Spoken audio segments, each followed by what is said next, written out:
गांव में एक भिखारी रहता था। खाने की तलब में वह हर दिन घने जंगल को पार करके किसी न किसी के घर भिक्षा लेने जाया करता था।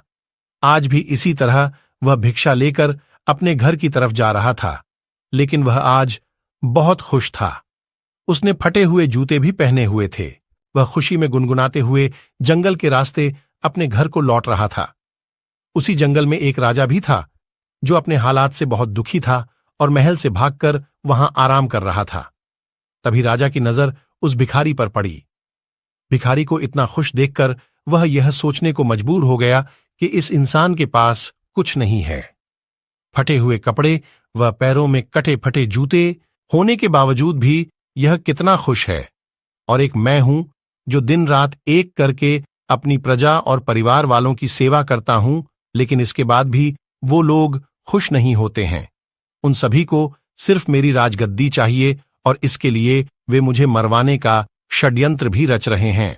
दरअसल राजा ने एक दिन अपने महल में कुछ पहरेदारों को बात करते हुए सुन लिया था। वो आपस में बात कर रहे थे कि जैसे ही यह राजा मर जाएगा, उनकी आंखों का कांटा साफ हो जाएगा। वहीं राजा की पत्नी बहुत पहले ही उसे वो राजमहल को छोड़कर जा चुकी थी। राजा को कोई पुत्र भी नहीं था। इस वजह से उसके पास अपना कोई उत्तराधिकारी भी नहीं था। जिस दिन से राजा ने अपने खिलाफ इस षड्यंत्र के बारे में सुना, तब से वह बहुत ही सावधान रहने लगा था। इतना ही नहीं, एक दिन राजा के खाने में उसके भाई ने जहर मिलवा दिया था, जिसके बारे में राजा को भनक भी नहीं थी। वो तो राजा जब खाना खाने बैठा तो अचानक एक बिल्ली ने आकर वो खाना खा लिया और कुछ देर बाद वो बिल्ली वहीं मर गई। इस घटना के बाद से राजा अपने खिलाफ हो रहे षड्यंत्र के प्रति बेहद सतर्क हो गया था। उसने अपने भाई से कहा कि उसके मरने के बाद वह ही राजा बनेगा, इसलिए उसे राज्य की सारी जानकारी रखनी चाहिए। इसी वजह से एक दिन इन्हीं सब बातों से परेशान होकर राजा ने महल छोड़ दिया और बिना किसी को बताए वहां से भागकर वह उस जंगल में आ गया था। वह जंगल उसकी नगरी से बहुत दूर था, इस वजह से उसे वहां कोई पहचान भी नहीं सकता था। राजा जंगल में बहुत दिनों से था, जिस वजह से उसके बाल भी काफी बड़े हो गए थे। उस भिखारी को देखकर राजा ने सोचा कि हम दोनों ही इंसान हैं, बस फर्क है कि वह खुश इंसान है और मैं दुखी। राजा जल्दी जल्दी में महल से भागा था, इसलिए उसने सुंदर मोतियों की एक माला, जरी हुए जूते, कीमती कपड़े और हाथों में सोने की अंगूठियां भी पहनी हुई थीं। जब भिखारी ने राजा को देखा तो वह थोड़ा पीछे हट गया और सोचने लगा कि मैंने तो कटे फटे कपड़े और जूते पहने हुए हैं, भीख न मिले तो मैं भूखा ही रह जाऊं, लेकिन इसके तो ठाठ बाट ही अलग है। ये कितना खुशनसीब है कि इसने हीरे जवाहरात, सुंदर कपड़े और जूते पहने हुए हैं, लेकिन इसके बाद भी यह खुश नजर नहीं आ रहा है। उसने सोचा, चलो इस शख्स से ही उसके खुश न होने की वजह पूछता हूं। भिखारी राजा के पास पहुंचा और उसे राम राम बोला।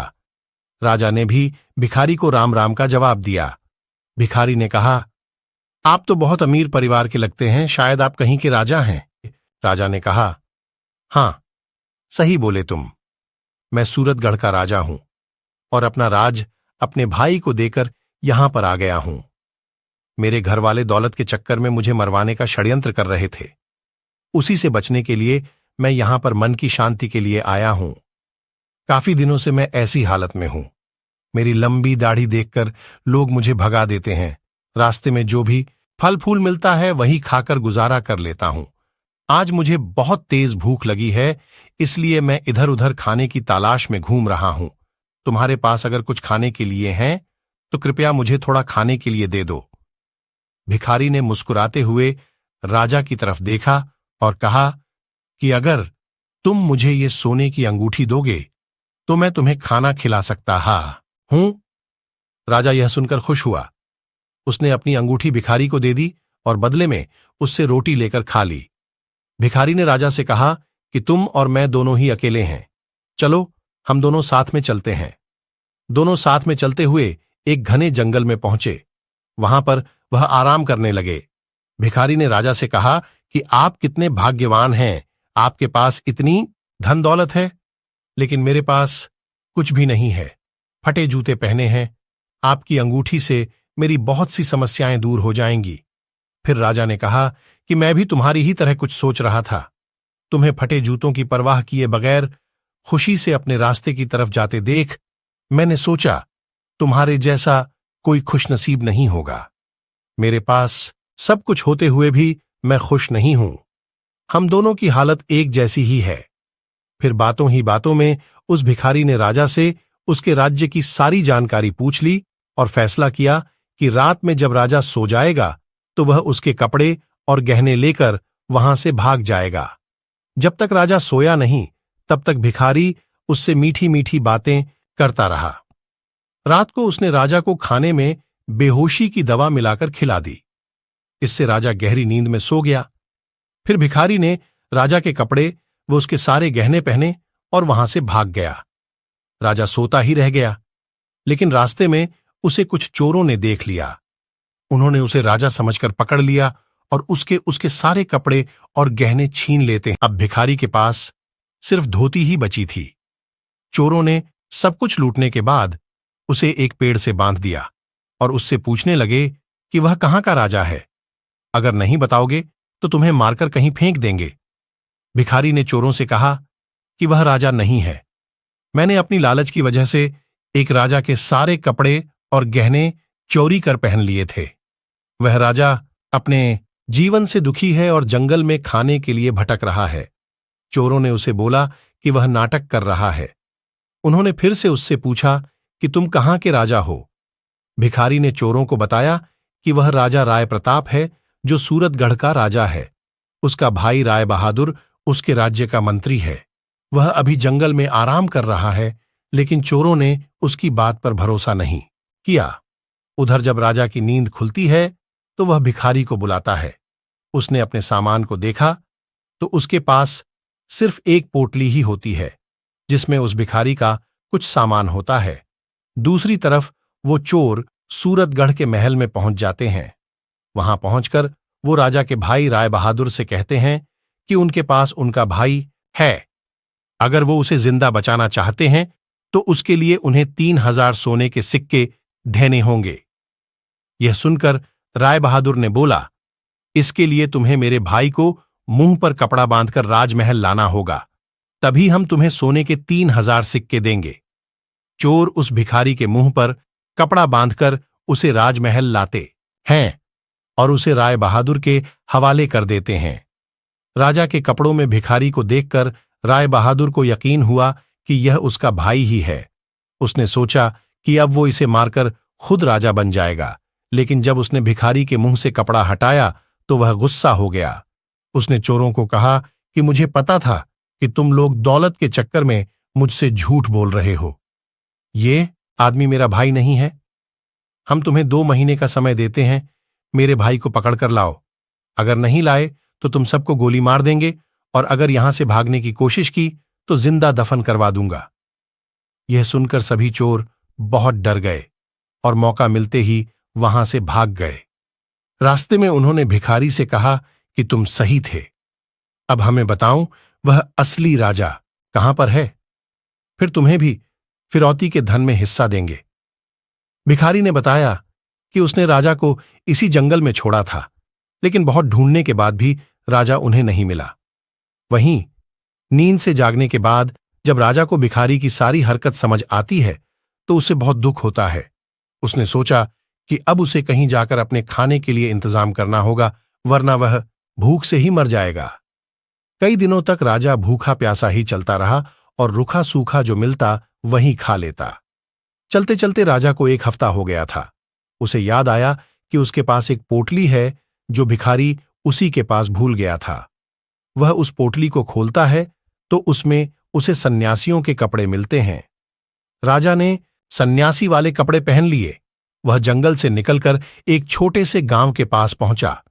वहां एक नदी के किनारे पहुंचकर वह सो गया और 2 दिनों तक सोता रहा। वहीं आसपास के लोगों को लगा कि यह कोई साधु बाबा हैं जो अपनी समाधि में ध्यान कर रहे हैं। लोगों ने सो रहे राजा के पास चावल चढ़ा दिया तो कुछ लोगों ने धूप जला दी। जब तीसरे दिन राजा की नींद खुली तो उसे अपने पास बहुत सारे फलों का चढ़ावा मिला। यह देखकर वह बहुत खुश हो गया। राजा ने मन में सोचा कि सन्यासियों का जीवन अच्छा है, बिना मेहनत किए भोजन मिल जाता है। अब उसे यहां से कहीं और जाने की आवश्यकता भी नहीं होगी। राजा ने वहीं पर एक कुटिया बना ली और उसी में रहने लगा। गांव के लोग उसकी पूजा करते और चढ़ावे में खाने के लिए फल और अन्य चीजें देकर जाने लगे। एक दिन गांव के सभी लोग मिलकर उसके पास गए और उससे कहने लगे कि बाबा, हमारे गांव में बहुत सालों से बारिश नहीं हुई है, आप कोई उपाय करें। यह सुनकर राजा परेशान हो गया कि अब वह क्या करे। वह अपनी सच्चाई भी नहीं बता सकता था। उसने लोगों को बोला कि इसके लिए उपवास करना होगा और अगले 2 महीने तक कोई भी इस कुटिया के अंदर नहीं आएगा। गांव वाले उसकी बात मान गए। लोग दूर से ही कुटिया के बाहर चढ़ावा चढ़ाकर चले जाते थे। राजा सोचने लगा कि उसका जीवन हर तरह से मुश्किलों से भरा है। उसे दूसरों का अच्छा जीवन देखकर जलन नहीं करना चाहिए। साधु बनकर वह बैठे बैठे खा रहा है, लेकिन उसका जीवन एक कैदी की तरह हो गया है। उसे एक ही जगह पर बैठे रहना होता है। कहां मैं हर रोज बढ़िया बढ़िया भोजन खाता था और कहां यहां सिर्फ फल खाकर जिंदा हूं। राजा नास्तिक था, इसलिए साधु के वेश में उसे भगवान का भजन करने का ढोंग करना पड़ रहा था। उसने सोचा 2 महीने पूरे होते ही वह वहां से चला जाएगा। धीरे धीरे समय बीतता जा रहा था। एक दिन राजा परेशान होकर खुद ही भगवान से कहने लगा कि हे भगवान, मुझे बचा लो, आप ही कोई चमत्कार कर दो। इसके बाद राजा ने भगवान से अपनी सारी गलतियों के लिए माफी भी मांगी। राजा ने भगवान के सामने हाथ जोड़ते हुए कहा कि मुझे समझ आ गया है कि अपनी मुसीबतों से कभी घबराकर भागना नहीं चाहिए, बल्कि उनका डटकर सामना करना चाहिए। हे भगवान, मेरी लाज रख लो, इस गांव में बारिश करवा दो। वहीं गांव के लोग रोजाना कुटी चाहिए। हे भगवान, मेरी लाज रख लो, इस गांव में बारिश करवा दो। वहीं गांव के लोग रोजाना कुटिया के बाहर आते, भजन कीर्तन करते और दूर से चढ़ावा चढ़ाकर घर को लौट जाते थे। इसी तरह 2 महीने पूरे होने वाले होते हैं। तभी एक दिन गांव के लोग दौड़े दौड़े राजा के पास आते हैं और कहते हैं कि बाबा, आप तो महान हैं, उनके गांव में बारिश हुई है। राजा कहने लगा, अब मुझे इजाजत दो, मैं यहां से जाना चाहता हूं। लेकिन लोगों ने उन्हें रोक लिया। लोगों ने कहा कि वे एक आदमी भेजेंगे जो उनकी सेवा किया करेगा। राजा ने भी सोचा, चलो ठीक है, आगे जो होगा देखा जाएगा, और वहीं पर रहने लगा। कुछ समय बाद वह भिखारी और चोर भी राजा को ढूंढते ढूंढते उसी गांव में आ गए। उन्होंने वहां के लोगों से उस चमत्कारी बाबा के बारे में सुना जो लोगों की समस्याओं को दूर करने के उपाय बताता है। जब वे लोग उस बाबा से मिले तो राजा और भिखारी एक दूसरे को पहचान जाते हैं, लेकिन वे चोरों को इसका पता नहीं चलने देते हैं। फिर बाबा के भेष में राजा ने उनसे पूछा कि तुम लोग कहां से आए हो। इसके बाद भिखारी ने राजा को सारी सच्चाई बताई कि मैंने लालच में आपके सारे कपड़े और जेवर पहन लिए थे, लेकिन उन्हें पहनने के तुरंत बाद ही मेरे पीछे चोर पड़ गए। उन चोरों ने मुझे लूट लिया और पूछताछ करने लगे कि कौन हो, कहां से हो। तो मैंने खुद को आपके बारे में बताते हुए आपके राज्य की सारी जानकारी दे दी। उसके बाद वो चोर मुझे राजमहल ले गए, जहां पर 3000 सोने के सिक्के में वो मुझे आपके भाई को देने वाले थे। आपके भाई ने बताया कि वह आपको मरवाना चाहता है और खुद वहां का राजा बनना चाहता है। लेकिन जब उसने मेरा चेहरा देखा तो उसने मुझे पहचान लिया और चोरों को 2 महीने के अंदर आपको ढूंढ निकालने के लिए कहा। तभी से हम सभी आपको ढूंढ रहे हैं। भिखारी ने राजा से कहा कि तुम साधु बनकर इन चोरों को जो कहेंगे ये मान जाएंगे। इसके बाद राजा साधु के भेष में चोरों के सामने गया और भिखारी से सुनी सारी समस्याएं चोरों को बताने लगा। यह सुनकर सारे चोर हैरानी में पड़ गए। उन्होंने राजा से बोला, बाबा, हमें इस परेशानी से बाहर निकाल दो, हम आपके सच्चे भक्त बन जाएंगे। राजा ने कहा, तुम लोग मुझे उस राजा के महल लेकर चलो, मैं वहां पर जाकर खुद ही सब कुछ देखना चाहता हूं। महल में कहना कि तुम्हारे साथ एक बहुत बड़े साधु महात्मा हैं जो हर व्यक्ति का भूत और भविष्य जानते हैं। चोर और भिखारी साधु बने राजा को अपने साथ लेकर सूरतगढ़ के महल पहुंच गए। चोरों ने राजा के मंत्री भाई से कहा कि हमारे साथ बहुत बड़े महात्मा आए हैं जो आपको आपके भाई राजा राय प्रताप से मिलवा सकते हैं। राजा अपने भाई को बहुत प्यार करता था, लेकिन अब उसे पता चल गया था कि उसका भाई उसके खून का प्यासा है। महल में साधु के रूप में आए राजा की खूब सेवा की गई। फिर उसका भाई उनके पास बैठकर बोला कि बाबा कृपया कर मुझे मेरे भाई से मिलवा दें। आज मैं इस राज्य का राजा बनने जा रहा हूं। मेरा भाई बिना कुछ बताए महल छोड़कर यहां से चले गए हैं। फिर वो साधु के रूप में राजा चोरों के पास गया और उनसे कहा कि मैं थोड़ी देर के लिए इसका राजा भाई बन जाता हूं। फिर उसने अपने राजसी कपड़े पहने और राज दरबार में आ गया। यह देखकर पूरी प्रजा हैरान थी। सभी लोग राजा को वापस आया देखकर उसकी जय जयकार करने लगे। उन्होंने राजा से पूछा कि वह इतने दिनों तक कहां पर थे। वहीं राजा का भाई यह सब देखकर हैरान था। वह लोगों से कहने लगा कि यह उसका राजा भाई नहीं है, बल्कि यह तो एक साधु है जिसने थोड़ी देर के लिए मुझे अपने भाई के रूप से मिलवाया है। वह अभी अपने असली रूप में आ जाएंगे और बाबा बन जाएंगे। राजा ने भी सभी को समझाते हुए कहा कि मैं थोड़ी देर में अपने असली रूप में आ जाऊंगा। इसके बाद सभी लोग राजा के भाई का राज्याभिषेक करने लगे। वह जैसे ही राजा की गद्दी पर बैठने वाला था, वैसे ही साधु बने राजा ने कहा, मैं खुद अपने भाई को राजा बनाना चाहता था, लेकिन एक दिन मैंने महल में लोगों को मेरे खिलाफ हो रही साजिश के बारे में बात करते हुए सुन लिया था। मुझे कभी भी यह नहीं पता चल सका कि इन सब के पीछे मेरे अपने ही भाई का हाथ है। अगर मेरा भाई मुझसे अपने राजा बनने की बात कहता तो मैं खुशखुशी उसे राजा बना देता, लेकिन इसने मुझे जहर देकर मारने का प्रयास किया। पर जिस पर भगवान का साया हो उसका कुछ नहीं बिगड़ता। यह सुनकर राजा का भाई राय बहादुर बोलने लगा कि यह साधु कुछ भी अनापशनाप बोल रहा है, यह हमें ठगने का प्रयास कर रहा है। उसने राजा को धमकी देते हुए कहा कि तुम यहां से जल्दी से दफा हो जाओ, वरना तुम्हें धक्के मारकर महल से बाहर निकाल देंगे। राजा का एक वफादार सेवक था। साधु बने राजा की बातें सुनकर वह रोने लगा। रोते हुए उसने बोला, मैंने आपको पहचान लिया है, आप ही हमारे असली राजा हैं। मुझे क्षमा कर दें।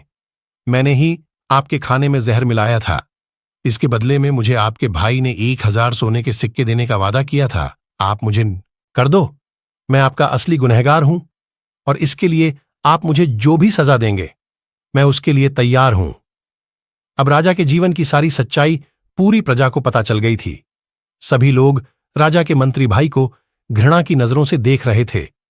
राजा ने अपने महल के मंत्रियों को आदेश दिया कि वह अपने महल से अपने भाई को बेदखल कर रहा है। उसे आज ही 1 साल के लिए यह राज्य छोड़कर जाना होगा। जब उसे अपनी गलती का एहसास हो जाएगा तो वह महल में वापस आकर मेरे साथ काम करने का अधिकारी बन सकेगा। एक बार फिर से राजा राय प्रताप को अपने राज्य की राजगद्दी मिल गई और वह फिर से अपनी प्रजा की सेवा करने लगे।